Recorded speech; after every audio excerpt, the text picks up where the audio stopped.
So what's the secret sauce that makes a great salesperson? Is it some kind of magic, a natural-born talent? Nope. Turns out it's a process. It's a playbook, really, a step-by-step guide that anyone can learn to connect with people and, well, win them over. Let's crack it open and see what's inside. All right, let's play a game. Picture this. You've got the hottest new video game in your store. Someone walks in, looking interested. What's your first move? Do you just run up and start listing all its features? The thing is, the real work, the winning move, happens way before they even walk through that door. Who is this game actually for? What makes it so special?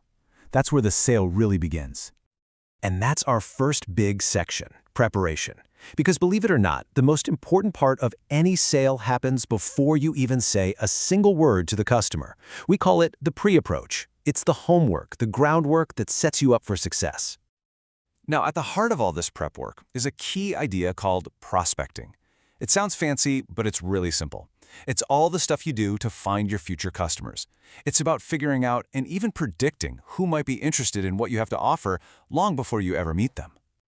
A really good way to think about this is like a sales funnel. Prospecting is how you fill the very top of that funnel with a whole bunch of potential buyers or leads. Then, as you do your homework, you turn them into real prospects and eventually guide them down to the bottom where they become happy customers. But here's the catch. Without good prospecting, that funnel stays empty. So what does this homework actually look like? Well, you can break it down into 4 key areas. First, you've got to prepare yourself. Your appearance, your product knowledge. Then, you've got to understand your customer. Who are they? What do they care about? Next, you need your plan. What are your goals? And finally, you have to know your market. What are your competitors up to? And if you're wondering just how important this is, well, listen to this quote from Jeb Blount. He says, "The brutal fact is, the number one reason for failure in sales is an empty pipeline. And the root cause of an empty pipeline is the failure to prospect." So yeah, this isn't just some optional first step. It is the foundation of everything. Okay, so you've done your homework, you're prepared. Now, it's showtime. This is that moment of first contact, the moment you step onto the stage, and you only get one shot to make that first impression. We've all heard this a million times, right? But in sales, it's basically the golden rule.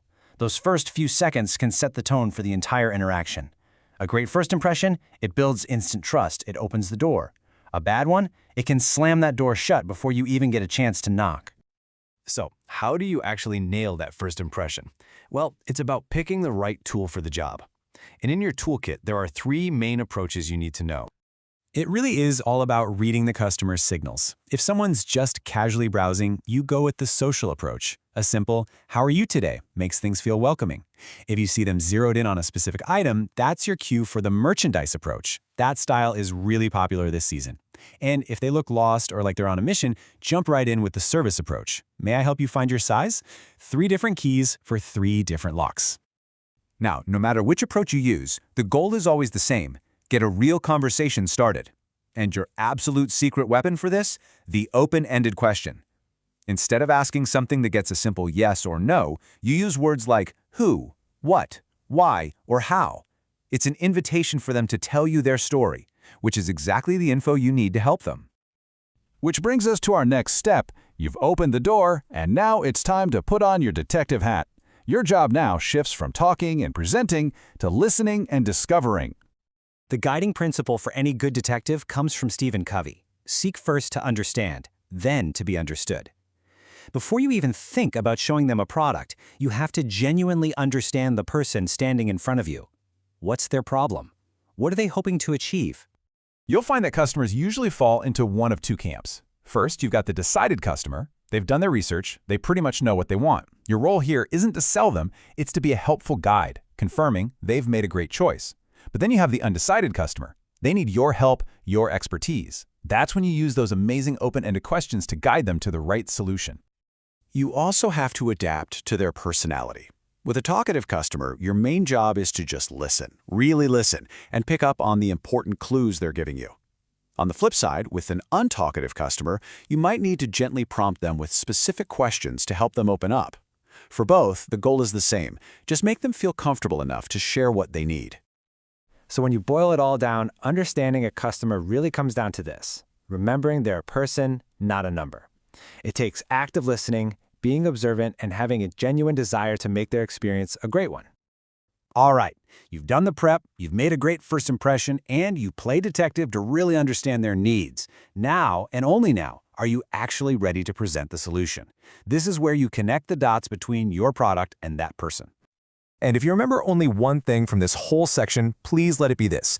Do not just list what your product is. That's a feature. Instead, explain what your product does for them. That's a benefit. A feature is a 12-megapixel camera. A benefit is capturing crystal clear memories of your family vacation that you'll cherish forever. See the difference?